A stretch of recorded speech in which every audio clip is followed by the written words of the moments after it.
Hello, everybody. It's been a little while for me to get ready here. It seems like I just keep on arriving a little late, but I guess better late than never. Um, so, um, there were a number of things I thought we might do. Yeah, I'm talking in the little thing. Okay, I see what's going on here. There. I was trying to stay humble.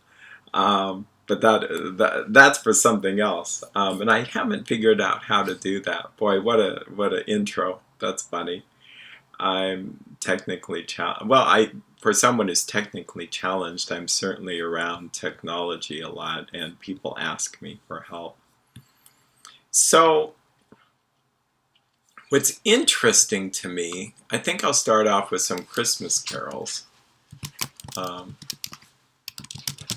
Thank you. My son is bringing um, the lyrics of Christmas carols have actually caught my attention, and I like the Christmas carols that actually deal with Christ's birth. And I want to read some to you. They're pretty powerful. Let's see if I can. It came upon a midnight clear, that glorious song of old. In fact, let's join this with screen capture.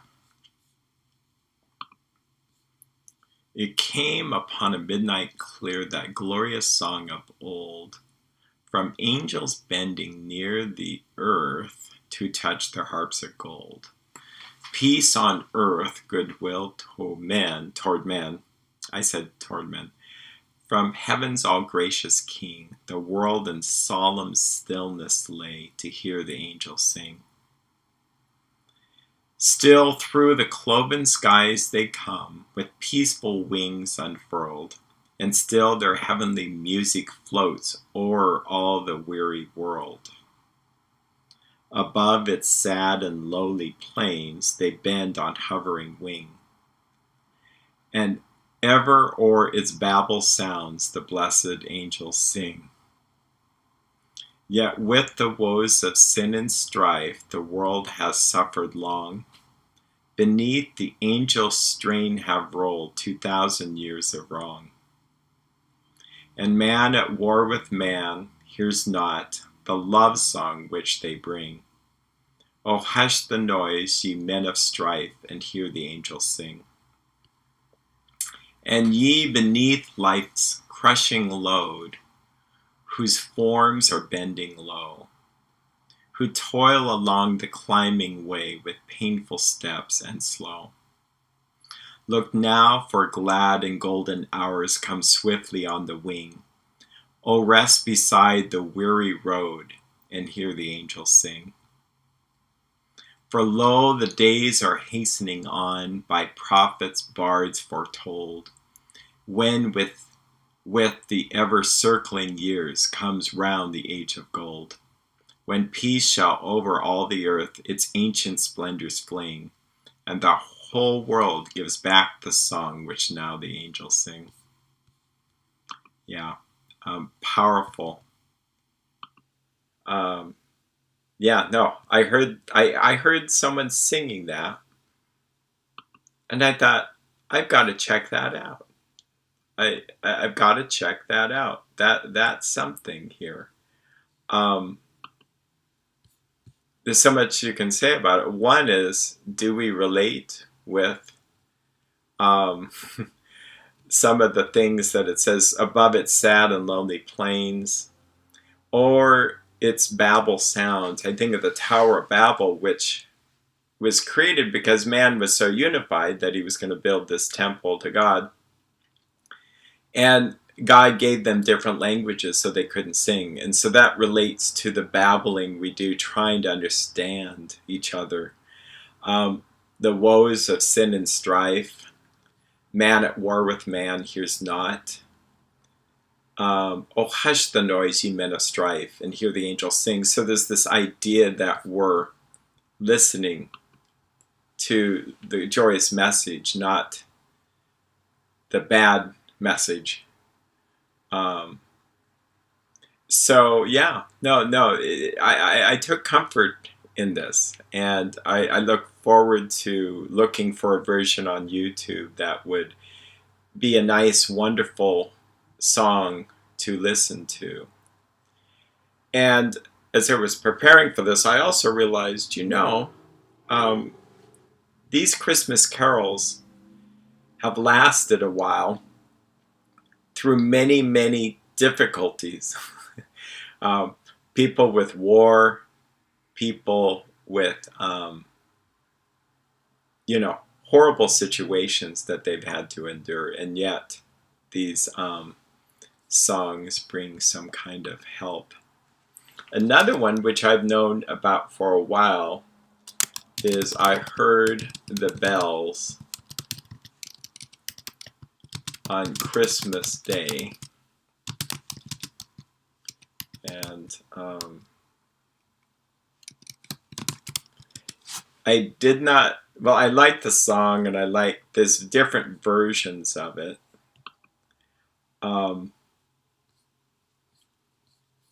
And the backstory is this was written by Henry Wadsworth Longfellow, a poet. And I want to get it right, but I think the story goes, he was struggling.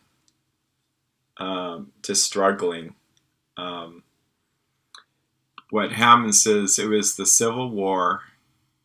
It was one of the worst winters. His wife had died. His son was injured. He was just not in a good place, like all of us can be from time to time. And so I heard the bells on Christmas Day, their old familiar carols play, and wild and sweet the words repeat, of peace on earth, goodwill toward men. I thought how as the day had come, the belfries of all Christendom had rolled along the unbroken song, of peace on earth, goodwill to men. And in despair I bowed my head. There is no peace on earth, I said, for hate is strong and mocks the song, of peace on earth, goodwill to men. Then pealed the bells more loud and deep, God is not dead, nor doth he sleep. The wrong shall fail, the right prevail, with peace on earth, goodwill to men.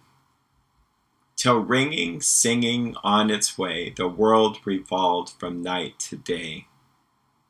A voice, a chime, a chant sublime, of peace on earth, goodwill to men. Yeah, isn't that powerful? Very powerful here. I'm going to get back to the webcam here. So I'm open to questions if people have anything specific, but tonight I was thinking of focusing on comfort, pacing ourselves, not overwhelming ourselves. This Christmas season might actually be more balanced in a strange kind of way, because there's just less activity outside the house, outside doing this and that, shopping, planning, traveling. I mean, it's really kind of odd. There's a kind of strange peace about it, because there's so much we don't have to do. My Christmas is going to be spent with the three of us, my son, my wife, and myself. My daughter and son-in-law we may see after Christmas, just a day. we're going to church, and that's how we usually celebrate Christmas. But there's more permission to spread things out. And given the difficulties in the world, I think it's wise for us to really ponder the real meaning of things rather than the commercial side of things. And commercial is fun. It's nice to have gifts and have goodies and treats and stuff like that. But um, I'm actually looking forward to it, to see. I will say this week, these 3 days leading up to it, is like difficulty, difficulty, difficulty. Like there's lots of difficulties. If you're struggling out there, you're not alone. Um, because there are a lot of people that are suffering in a different way this year. People have lost loved ones. There are people that don't have a job. It's just going to be different. I think in the midst of wherever we are, counting what we do have helps. I think it helps a lot. So yeah, I think some things are going to be happening more through video. I plan on doing a video Christmas card to send out to loved ones, which they can watch at their leisure. We just have to get on it and do that. I was going to include some story, maybe a little bit of song, have me play guitar or something, just to help my mom and sister and brother and other family members. I figured this would be kind of handy to do something like that. Our house is cleaner than normally it's going to be, because usually we're running here and there and everywhere, where if this is where we're being for 2 days, I think we're going to try to do something different, where we may go on a walk, a Christmas walk, or go look at lights. I was going to do this stream using lights. I might still do a live stream in the car talking and you get to see Christmas lights. I think that's kind of cool. We've decorated a little bit more, slowing down. So anybody have any questions, you can throw them up there, or you can share what you guys are doing different for Christmas. I think also we've had a few scares, is that the right word? I don't know if scares, but I will say that my world professionally, I'm seeing more coronavirus cases. So it's like, okay, we take the extra precautions. It's easier to take more precautions when you're seeing friends and people get sick, and it's not, it doesn't look like it's the most deadly thing in the world. There are much worse things, but I think we could take it seriously, knowing that some people really do suffer. And some, it's as mild can be. Like they don't even know they have it. There's a metaphor for us. Some things afflict some people and it kills them, and other people, it seems to barely affect them. And how do we have compassion for those that it's really afflicting? I getting Aaron sharing a book passage from the book Spiritual Awakening. Thank you, Aaron. That's cool.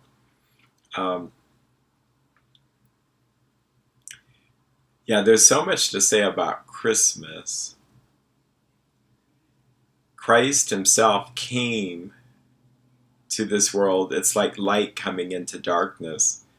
And after he's born, he ends up having to go flee, I guess, for his life. Not that the God of all life has to flee, but I think they use the word flight to Egypt. And it was over politics, fascinating, and power. And it's really good. The story, really, he comes in humility. He comes in the most humble way, to become part of mankind, to partake of human nature, and to save us. And what save means to be healed. Um, so I had a book I was going to use. Um, in my quick trying to put things together, I didn't get the book with me. So I might have to think of what else I might share. Um, let's see.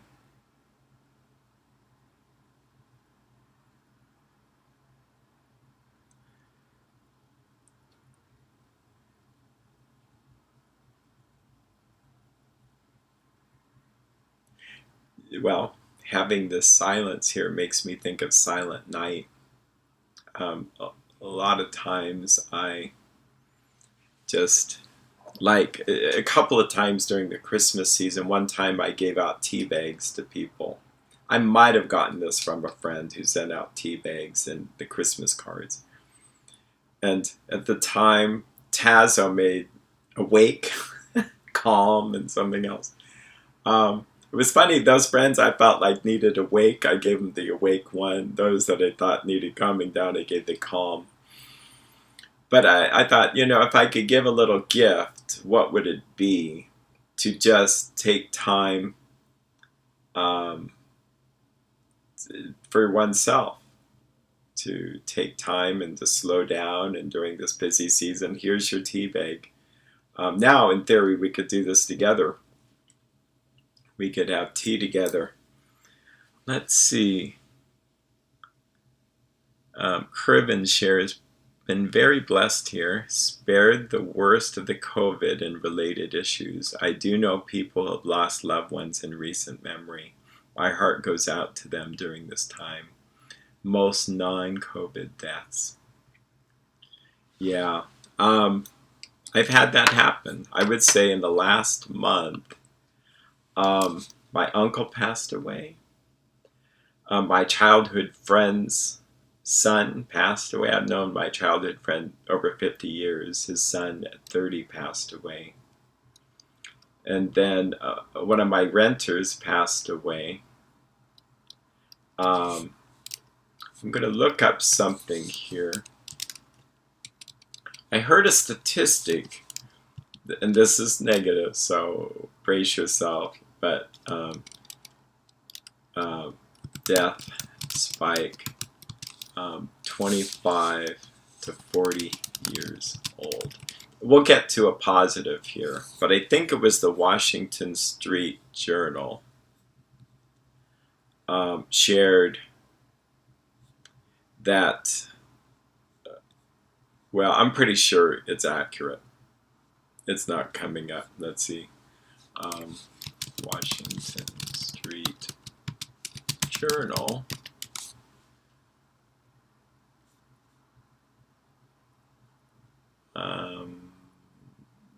Yeah, I'm not getting. But I'll just say this, is that I heard that there was, and this was on the radio by a trusted source, Michael Medved, but he said that the death rates, and there was a doctor on the interview, he said that death rates among 25 to 40-year-olds has spiked. And they're all non-COVID related deaths. And I've shared this in the past, that during World War II, 300,000 soldiers were lost, but 2 million people passed away in those 4 years. And it was heart attacks, just alone.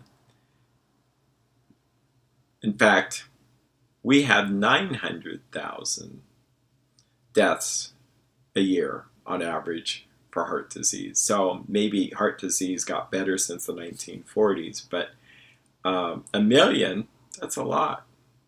And this was 2 million. And 2 million, 1 million they think is just from stress alone.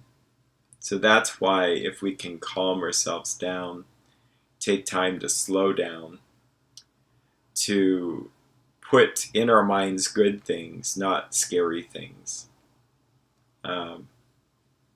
I know that fear entices us to go want to watch and see what's there to see, or anger might entice us to want to go argue with someone or to see something on the internet that would disturb us. But the reality is it's probably not good for us. Even if there's some spiritual related things that have elements of fear, I think it's good to be aware of, but to realize that it could be fear either way. I think we can look at things through prayer and meditation from a non-fear oriented way. And let's start with this, is that a lot of medical decisions people make are based on fear. There was a TED speaker who was concerned about this. He says, without knowing it, people get a diagnosis of something like cancer or get this and this and this, and they just jump on to whatever the doctor says to do. It's not putting down doctors. Doctors have a certain set of tools, but if one wanted to research a little bit and just say, what is the statistics if I take this medication that it'll have a beneficial effect? Like this is a fact. A lot of people are on statin drugs, and the numbers needed to treat is a statistic that doctors don't really talk about. It's a complex way to think about things, but it says how many people need to take the medicine before one person is benefited. The numbers needed to treat statistic, my understanding, on statin drugs, like the anti-cholesterol, is 300. So it means 299 people need to take the medication and then one person's benefited. So like heart attacks and people having emergency surgeries, it may be 1 or 2 or 3. So, the numbers needed to treat. So are 299 people running and doing something that really is not necessarily going to benefit their lives? So I don't want to be polarizing or political. You may laugh and go, well, I've already done that. But my goal is to bring comfort to people and to maybe deal with issues that are scary for people. Like, and I'll segue into the vaccination thing. I know some people just be upset no matter what I say, but I do feel like from a therapist point of view, it might be nice to talk about this. There are people that read only a certain section of the newspaper or a certain section of YouTube, and they go, well, this virus means, we got to get the vaccination. That's what's going to save us. And there's other people that go, the vaccination is certainly going to end us because it's never been tested. It hasn't been tested long. It's too quick. Anything from it's messing with their DNA, all this stuff. And it's just, you're at the mercy of what you read. Now, if we're fear-driven, we may just grab that piece of literature and that's all we're going to read, and I'm not even open to anything else. But if we go back to what we studied in school, hopefully school was balanced and not fear-driven, but we would have looked at all the data. We would have looked at what is the big picture of things. I went to have a physical. I might have shared this story, but I went to have a physical. My doctor's a sweet guy. And he told me, Erik, you need to get your Shingrix, which is the shingles vaccination. And I said, well, doctor, I actually said this. I don't want to be political in saying this, but I should have a right to. I said, I just think I want to wait on this. And he really said, but I've seen someone go blind because the shingles cause blindness, and I understand it can cause permanent pain and all this stuff. And then I said, but here, and he says, no, we have it right this time. What did he mean by that? Well, he says that the vaccination we have now hits it better. Yes, the last one. And I said, that's right.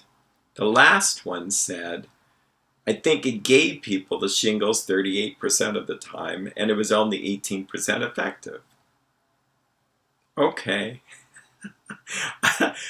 So I didn't say this to him, but I'd like to say, doctor, how do I know that the Shingrix you're telling me now is really going to work?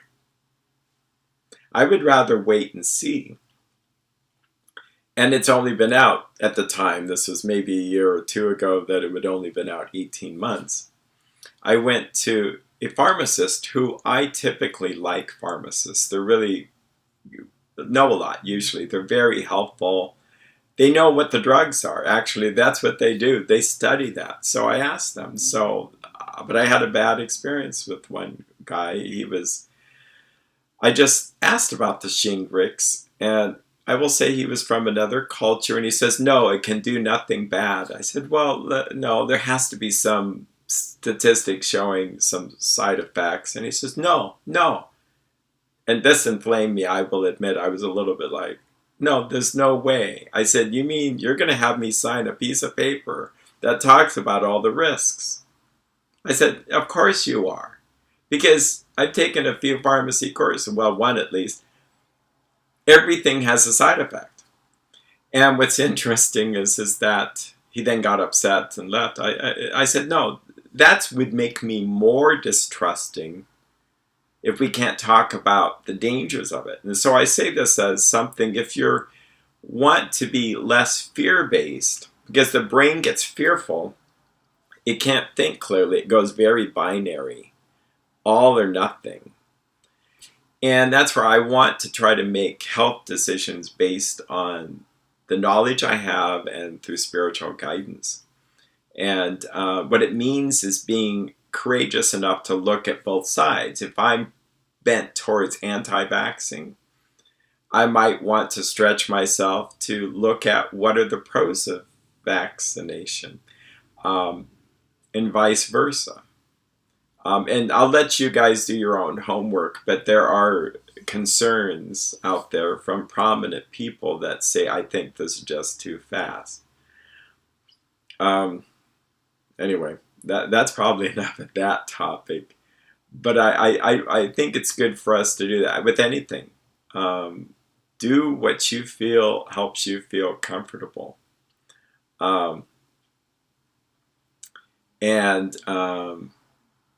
Yeah, I'm getting some live chatting here from Aaron, Justina, Mary McDonald.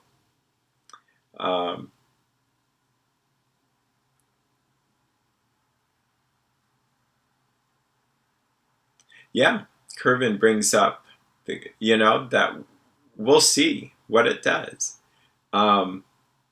We shall see. Could we say that the smallpox vaccination was a good blessing from God? Probably. Could we say that the polio vaccination was a blessing from God? Probably. Because I knew a teacher who struggled with polio. If you're old enough, you're going to run into people that had it. It was not a fun thing to get. Did it cause a lot of lockdowns and quarantines and things like that? Yeah, no, it was something. And so I think the danger would be to go all or nothing with this, to go, well, this one is going to be so different, and maybe it will. We shall see. But I also think, for at least me, I'm going to wait and see what some of the things prove. I've seen enough from some other people that suggest that they've done some. This is what was presented by Robert Kennedy, who is an attorney, part of the Kennedy family, who was really not interested in vaccines and how it might have related to autism. But interestingly enough, this woman just persisted and said she would not literally leave his office till he looked at the stack of papers. His thinking was more along the lines of environmental protection. But what happens is he looks into it and he changes his mind and goes, maybe there is a link. But he at least shares some ideas that coronavirus vaccinations have been done in the past. And while they get initially some kind of immune response, that when these ferrets were exposed to the coronavirus, another one, later that they did die. So that's enough information for me to kind of just wait and see. But I also believe Um, Joseph, my son, is saying, actually, um, I'll just I'll just put it's okay. Um, Share as much as you want. Um, this is a free forum to share. Um,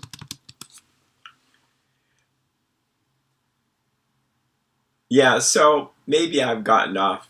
You know, the goal of this was to bring comfort, and here's the thing: I'm not really the best person to. I'm not a scientist. Um, oh, by the way, Justina's sharing about the coronavirus and how there are people within the Orthodox Christian community concerned about taking that. It's interesting, and I'll do some research on that. I will say this, and this I think is a good principle, and what I've said earlier is just because a few people are saying something doesn't necessarily make it so. That's why I'm Orthodox. If if because the Orthodox Church, the early church had always been governed by a council approach. The Holy Spirit guides the whole church, not just a few. Could there be just a few that really have some answers? Yeah, there could be. You know, it's important to be open. And I really believe this is that I can pray, say, God, guide me here. Guide me to where you want me to be. Guide me to people providing information. Um, and it actually is all pretty good. Oh, I just heard some loud noises. Yeah, it's all pretty good, and we'll do the best we know to do. It's the same thing that happened when my wife got cancer. We had to pray, and there were people telling us, almost doctors looking, pointing the finger at us like, are you stupid? Drink the radioactive liquid. So that then, and she'd have to be quarantined for a week because she'd be radioactive, and that's supposed to help her kill any residual cancer cells. But her surgeon, who is a very wonderful lady, who is very humble, she says just statistically, she says she can't recommend one way or another. And we trusted her opinion so much, we said, can you ask her 3 times? She says, I just can't. Because the thought is, if there's little cancer cells swimming around, then you haven't gotten it all. And they call it a microinvasion. But statistically, you look at the big picture, you find that maybe it raises your survival rate from 80 to 90%. But there's a good chance that you end up losing your taste buds, your salivary glands, and causing secondary cancers. And what did I do? I spent a lot of time reading journal articles, understanding that every journal article is done by people that want to earn their PhD or to make money selling a certain treatment. So you have to be very critical in thinking of this. But through God's providence, we're praying, and after 4 doctors, we go to this one doctor who says, why don't you go to New York? I didn't even think of that. It's the Sloan Kettering Hospital, Memorial Sloan Kettering. We end up feeling like that's God's will. We ended up using miles, and it only cost $35. Strange. They look at all the data, and that's the place where they go, no, this is a wait and see situation. So that's the thing. It's really hard to know what to choose sometimes. So anyway, yeah, I do think that also I usually pray a prayer that says, God, I'm dense. I can't easily discern your holy will. Come to me over and over. And oftentimes things will come to me through the scriptures, through people, through circumstance, where it's just a repeating message. And otherwise we get really frightened. Because fear drives us to only use certain parts of our brain. Um, so anyway, we have some lively discussion about the virus. Um, yeah, yeah, it's a fine art to try to figure out how much do we trust.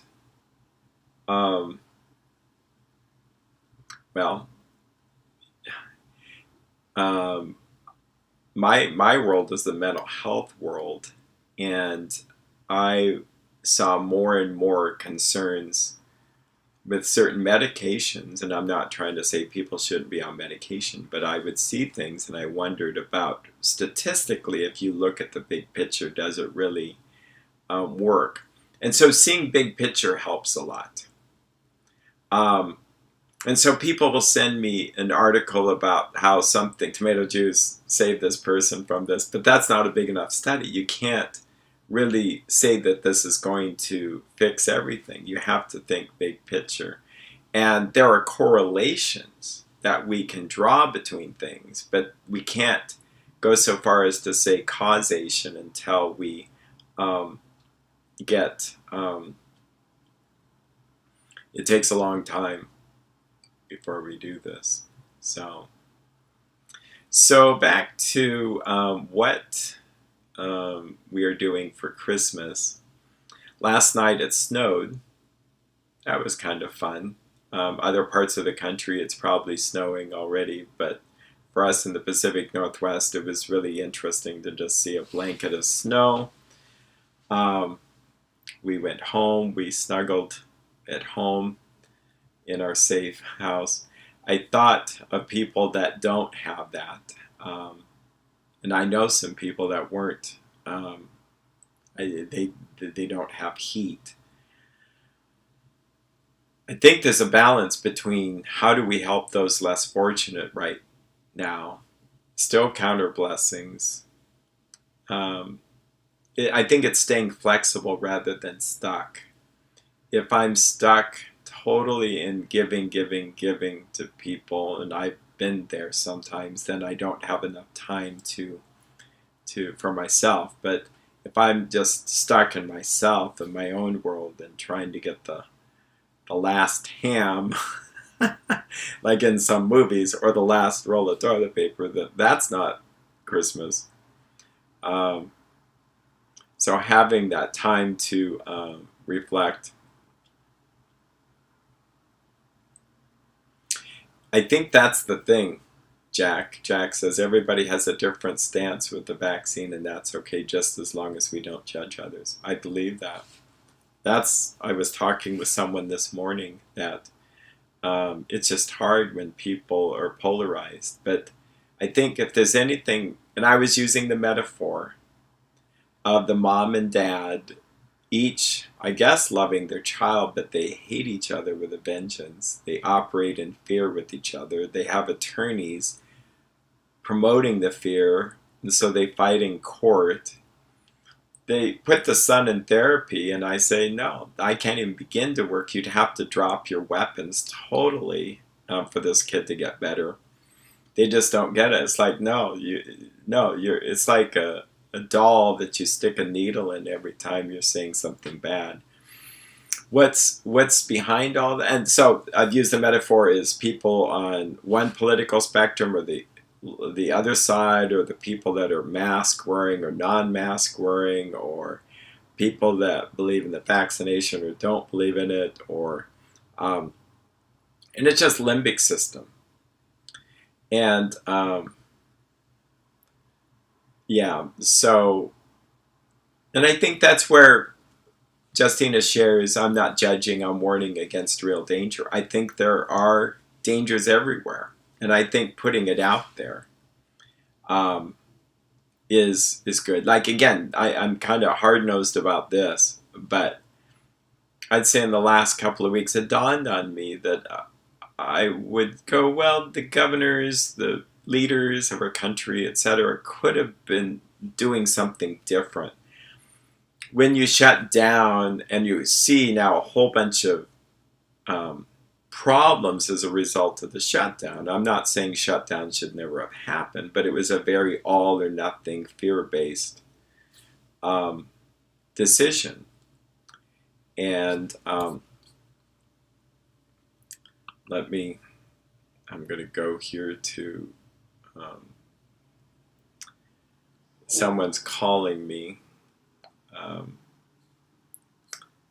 Let's see. I don't usually like to do this, but this person was wanting help, and they called me twice, and they may be thinking they're coming down to see me.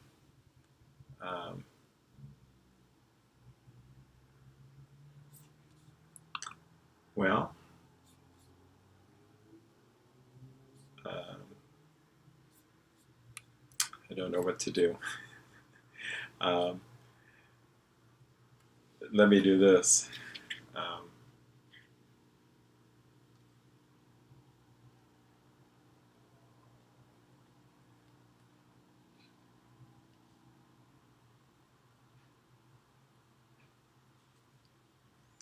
Thank you for your patience there, people. You may be locked outside.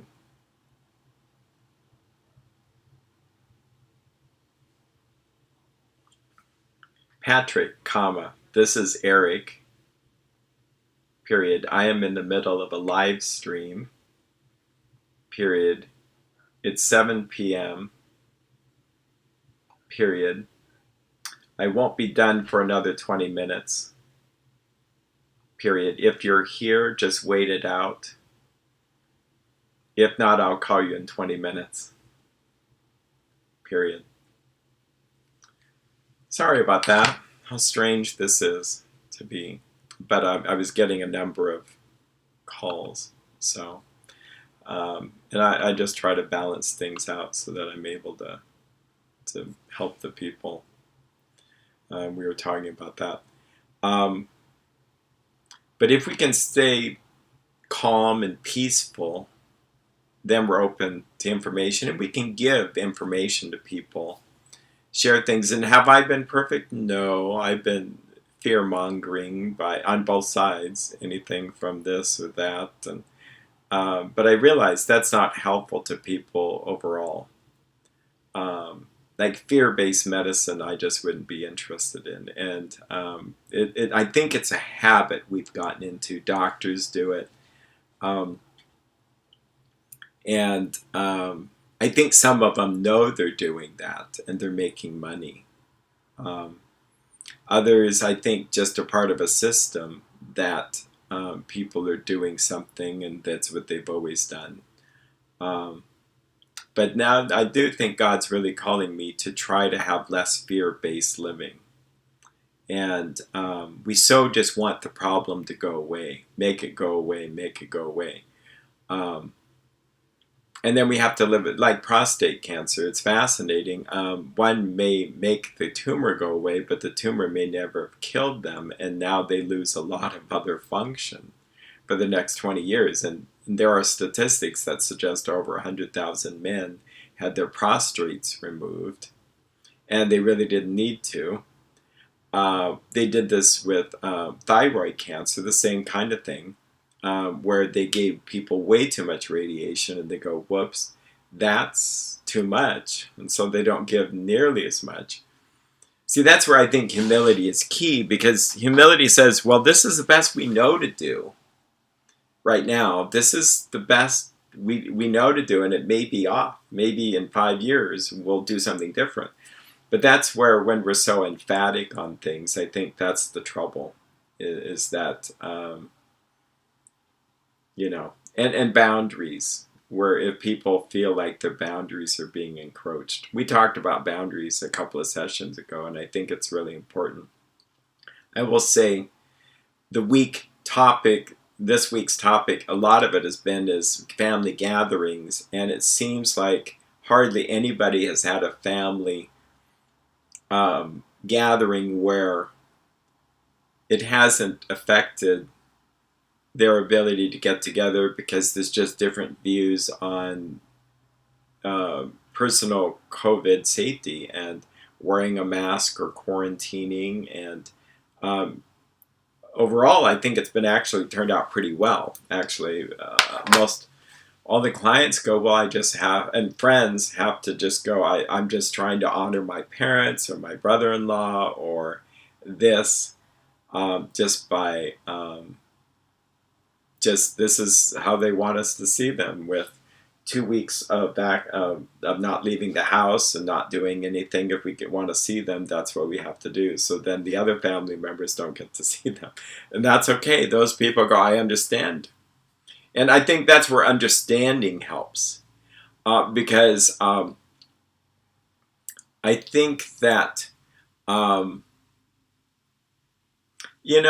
I just had this thought, it's more empathic living. Like, I could disagree initially with the idea of overkill when it came to staying at home and like what I would consider overkill in terms of protective measures. But then you learn that there's people that have had this touch them so closely. For them, it's like the edge of a cliff.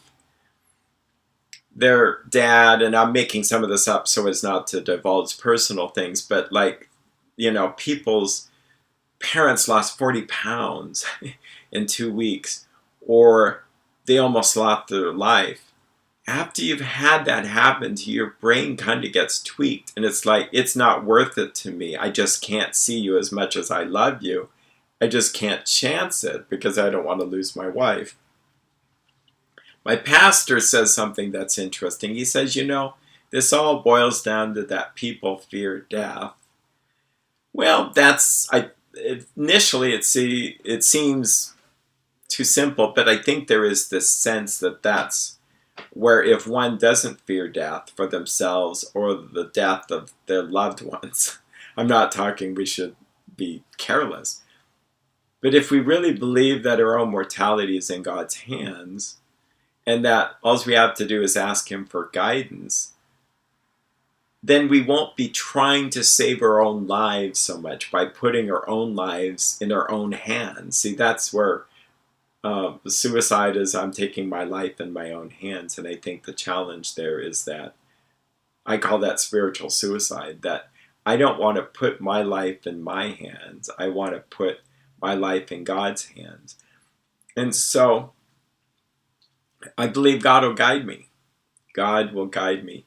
I think we should be prayerful and shrewd and knowledgeable. To make good decisions requires some kind of clear thinking. To use the principles of the 12 steps, the things we talked a few weeks ago. Am I being fear-driven? Am I being selfish? Am I being resentful? And am I being dishonest? And those things are really helpful with this, really, because God will lead us in truth. So we have to pray that we're getting accurate information. God's not into resentment. Like, I'm going to be steered this way towards this. Or I'm going to not be steered this way because I have fear. The best that we can be is where we're selfless in the best sense of the word, that we let go, we trust that I'm being guided here. Because say like I disagree with someone politically over and over and over, say like they're a family member, if I close my ears to that, well, that's coming from so-and-so. Well, that would be not only, that would probably be under selfishness and pride. And it's like, I want to approach people fresh, with fresh ears, fresh eyes. Again, I poked at some leaders that I thought made some mistakes. They could have been more humble and apologize. But if I'm going to go, well, I'm never going to listen to them again, maybe that's not the thing to do. People can change. I do believe that people can change. But there's too much information out there, and one can go on and on searching for more information rather than just acting on what they have. So, anyway, This went a little bit different. It's funny because here it's a few days before Christmas. Let's see. We can share Christmas memories if we want. You know, what's interesting is I was speaking to school districts for a while. Hello. Thank you. We'll see you at home. Yep. Thanks for helping monitor. That was my son who was not only serving my client doing neurofeedback, but also monitoring, not monitoring, but sharing in the group, monitoring the sound. I was asked to speak on Christmas once, how to have a Christmas of your dreams, and I thought it was really kind of a cool thing for me. I prayed about it. The idea is I wanted to distill what was the best of the Christmases in the past, what made it such a great Christmas, and what made it, and what were the things in Christmas that I didn't really need. And I distilled it down to, and this was many years ago, to keeping things simpler. That the Christmases that were the best were simpler, they weren't so complicated. Two is we weren't tired. Three is my expectations were low. I didn't expect a lot. When I was a kid, I hate to admit this, but it's true. I might have been a nice kid and all that, but I had expectations of Christmas that it was going to be wonderful. I was going to get what I wanted. It was all going to be harmonious and everything, and I would get into a Grinch mood because it was not going the way I wanted it. And then I would get depressed afterwards. And I realized there's great value to expect nothing. That if I expect Christmas to have electricity, like last Christmas we didn't have any kitchen because we had a flood around the 2nd of December, and it was not until May that we actually got a kitchen. And we decided to go to our timeshare condominium, which just happened to be available that week, and we'd never normally go, but that's where we went, just to have a cooking, just to have something to cook with. Because otherwise it was going to be in an Instapot or bot, and the house was all piled over into one side. It was a mess. Because we had 2 floods, actually. We had the flood in the kitchen when they're working on that. Then water sprung a leak upstairs. It is what it is. My wife got the brunt of that. She was washing dishes in the tub. But we went over and had a wonderful time. It was bizarre because I felt like there was a mess over here to clean, but we were gone for a week, and it just caused us to regroup. But so we're thankful to have a kitchen. But yeah, high expectations lead to disappointments or resentments. Yeah, thank you, Erin. That's sweet of you. She shares that awesome memories of being in church. Yeah, I like church. Our service, I think this is a great thing, and I'm not trying to promote anything by saying this, but there's something called Royal Hours. It's a 45-minute service in morning of Christmas Eve. I think Royal Hours goes back to the ancient times when the king, or more likely an emperor, would come in for this service. But I'm not sure on that. But it's all the prophecies in the Old Testament concerning Christ's birth. And it's just great. It's just like to hear one after another, and there's some chanting and some song, and in between that, there are actually 3 services back to back, because in the olden days it would have been, the morning prayers would have been at 9 in the morning, well, 6 in the morning, then 3rd hour. Think, if you're into the Bible, Peter went to the church at the 3rd hour. Christ was put on the cross at the 6th hour and taken out off the cross at the 9th hour. So the church has always had this pattern of 6 in the morning is the first hour, 9 is the third hour, noon is the 6th hour, and the 9th hour is the 3 o'clock. Anyway, we do that. I just feel like I've celebrated Christmas then. It's not that I wouldn't want the nice Christmas Eve service, but it seems like I feel satisfied. It's very something. And I guess I could read all those myself, but it's kind of nice to have them read to us. In fact, a lot of times people share in the reading. And it brings quite a lot of comfort to realize these things were prophesied. Specifics, things that could not really be, it's not just from one book, it just wasn't from one author. I mean, back to this principle of, there's 4 Gospels, and there's even more writings about Jesus that weren't included in the Bible. So, there's great comfort in that. I don't know if I'm going to eat a lot of cookies.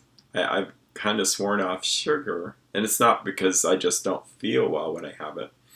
I will say this, my brother's wife, I met my brother to exchange gifts, and it was a short, because I'll just say that comfort level was such that it's like, yeah, we can talk outside. Yeah, I made sure that things were dusted off from coronavirus germs, but he goes in and brings out a homemade pie that she made. It's like I was almost in tears, because pie is what she does for people she loves and cares about. And 37 years ago, or even longer, she, offered me a gift certificate for a pie, and I forgot to redeem it. I think she felt a little bit bad, but here I get this wonderful apple pie. And Sunday was a special day for us.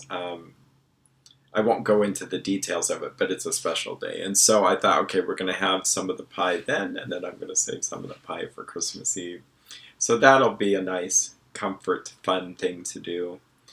But I would like to make this audio Christmas carol.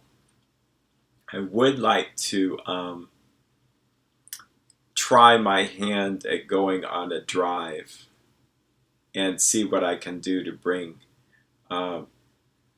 some joy. I do know lots of lights have been put up in Little Lake Stevens. They had a contest.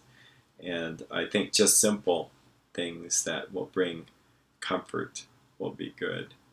So I appreciate the comments. It's good to have a lively discussion. And I wish you all a really great Christmas. I might do something else again, so be aware of that. If you're interested, I think you can do notifications. We should test this out so I actually know what I'm doing to see how it works. That if I just don't warn, I think for the next year, I want to be a little bit better at this and have a little bit more forethought to put the upcoming stream with a topic, so that then people can go, oh, this is worth taking the time for to participate, or I'll just watch it later. Right now, it's like a spur of the moment. I'm open to any kind of comments to make it better. Whether I can do it or not is another point, but I think that helps. Yeah. So, well, you guys take care out there. I love you guys. You have a great holiday season, a great Christmas, and celebrating the birth of our Savior, who's helping bring peace on earth and goodwill toward men. Bye-bye.